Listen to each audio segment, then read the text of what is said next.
Hey folks, and today we're going to spend a little bit of time talking about assessment in the major. In particular, we're going to focus on Section A.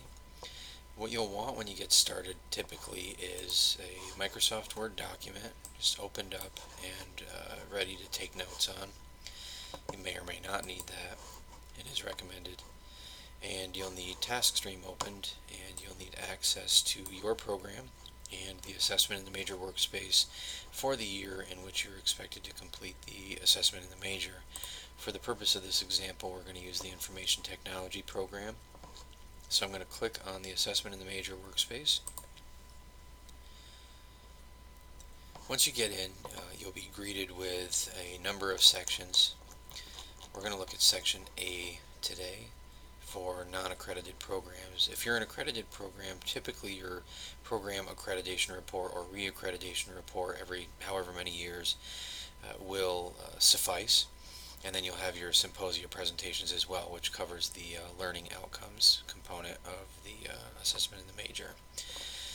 Anyways, for us folks who are in the non-accredited programs, we're down here in Section A. You'll see there's 6 sections. You really don't want to worry about this one quite yet. It's usually best to get acquainted with these 5 sections first before we come back and finish this up. In fact, sometimes I recommend faculty just finish the entire thing before they come back and just give like a brief summary to the entire process overall and the entire program overall.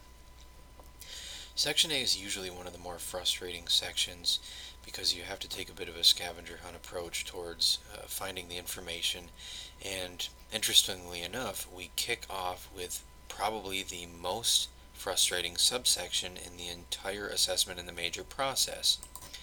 So if you click on Program Mission Statement, you'll see down here that it says, most people have it on their home page, but if it's not there, you might be able to find it in a previous program self-study, and there's a couple of different places where you can find that. Let's start with the home page. If you go to the directory and you search the program title, it'll come up right here. I've already done it for us just to save a bit of time. So let's click on the title, and here we are with the program page. Now you'll see we don't have the mission statement listed over here on the right hand side. Some programs just have mission statement listed as a separate area that you can enter. Now we can go slowly down through, and as you can see, there's no mission there. Maybe it's housed in the program description. Unfortunately, it's not listed there either, and you can always use Control F or Command F if you're using a Mac to try to search for it. We might as well try the last page and just see if it's in there. Unfortunately, it is not. So what you'd want to do is you want to just make a note.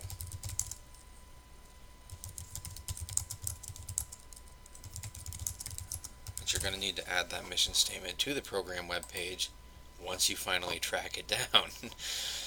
So next, you might want to look in the old assessment in the majors. Every faculty on campus should have access to the academic assessment repository. It'll be under your organizations on Blackboard. You click on that and you go to the content, and they've got GER and AIM information right here. We want to go to assessment in the major, and we want to go back to the year that you last did the assessment in the major, and it may take some guesswork. We've done some shifting in terms of the cycle schedules. I thought that was the year in which it was last done. Yay. And you go in, and unfortunately here, I'm just going to save us some time, the actual assessment in the major report isn't here.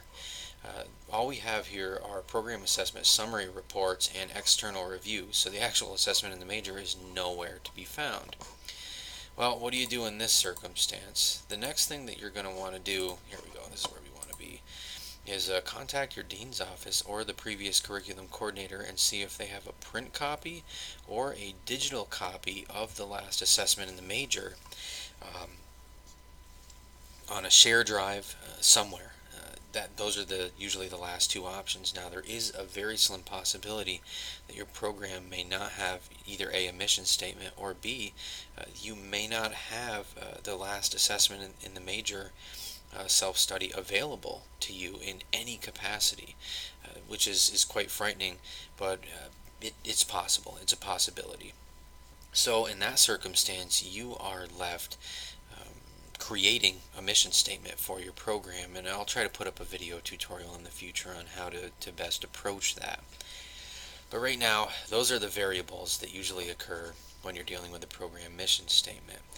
Also, just on that note, if someone actually is checking this out, it's highly recommended that if you're going to have your mission statement on your program page, that it be listed over here on the sidebar for ease of navigation for curriculum coordinators in the future and external reviewers, and also for middle states if they choose to come in and take a look at your program. The uniformity will make things a lot easier for them, and we've already got several programs that have started this process by adding their mission statement over here.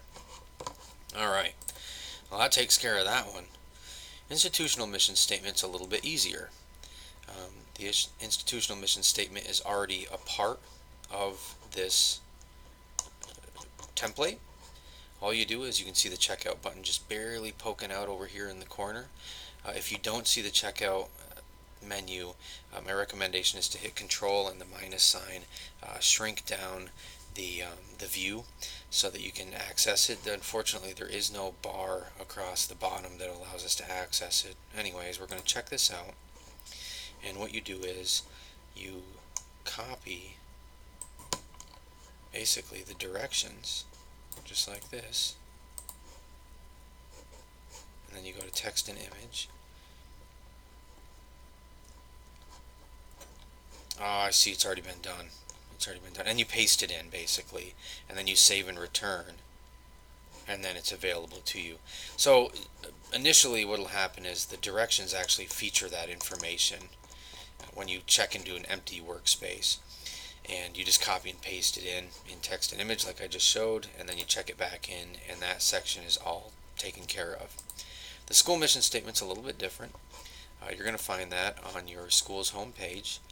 Because we're dealing with information technology, we're going to the Canino School of Engineering Technology, and you can see right here the mission statement is listed. So we just click on that, and it's nice and short, nice and brief. Copy that, and you're going to do the same thing that we did before. You're going to check this out. You're going to go text and image. You're going to paste it in. It'll ask you if you want to remove the formatting. It doesn't really matter. Usually it preserves most of the formatting even if you choose to remove it. And boom, we're all set there.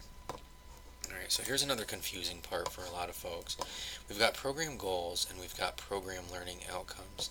I'm going to do the program learning outcomes first, then we'll come back to the program goals because they have to actually be added manually. The program learning outcomes, it's a little bit easier. Yeah, they're already added in. We're going to check this area out. I'm just going to remove this set for the sake of the example. Alright, so we're going to select an existing set. And you've got a series of different goals and objectives here. So this is information technology, program student learning outcomes, program learning outcomes, right?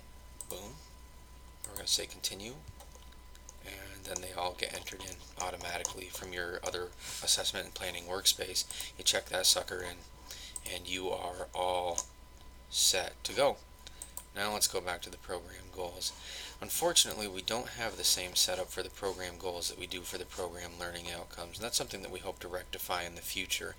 If you're watching this video after a point at which we have the program goals easily importable, then you'll just follow the same protocol that you do for A5. But right now, unfortunately, we're in a circumstance where we have to go home and we have to go to our program assessment and planning workspace, and you'll see the department and program goals right here. You'll want to click on those. Now this is another area where there's a lot of hang-ups for folks. First and foremost, there are a lot of people who kind of conflate program goals and learning objectives and outcomes, and it's understandable because the rhetoric that TaskStream uses once you get into the goal workspace is outcomes, right? So here you can see an example of this.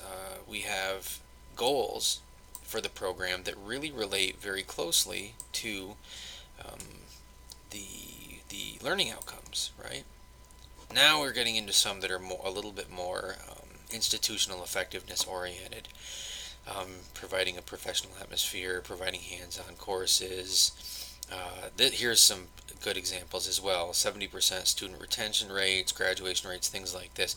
So a lot of these goals that are listed here are informed by institutional effectiveness, and institutional effectiveness compiles the data on these goals and releases a program report card every so many years. And that report card will come in very handy in later subsections of the assessment in the major works process, let's say that process. What you'll want to do here is, if you're just doing this manually, you can simply copy it over typically into Microsoft Word, and you can just use the same note folder that you did before. You paste that in, takes a minute, and experiment with the different the formatting. Let's see what we got. If you paste it in without formatting into Microsoft Word, it may go in here a little bit. What the heck? There we go. Smoother, but we'll see. So Control F. Here we are. We're in the assessment in the major workspace. We're going to go in. We're going to go to the program goals section. We're going to check it out, and we're going to try to add text and image. And we're going to go. No. We're just going to paste it in there. And it's kind of going a little slow today, unfortunately. Come on. We'll choose to remove the formatting and see how it works. Now you got to save and return it and see how it actually is reflected here. That's not too bad. That looks alright for the time being, right? We can clean it up later if we need to. And that takes care of subsections A1 through A5. Didn't take too long, a handful of minutes, probably 10 minutes in total to get through that. And we can always save this for a little bit later. We'll start off next time with section B, which, as you can see, is a little bit longer. And this one is a little complicated because it features some language that isn't necessarily as intuitive as we'd like it to be as we move forward. So that ends the video for today, folks. Thanks for tuning in.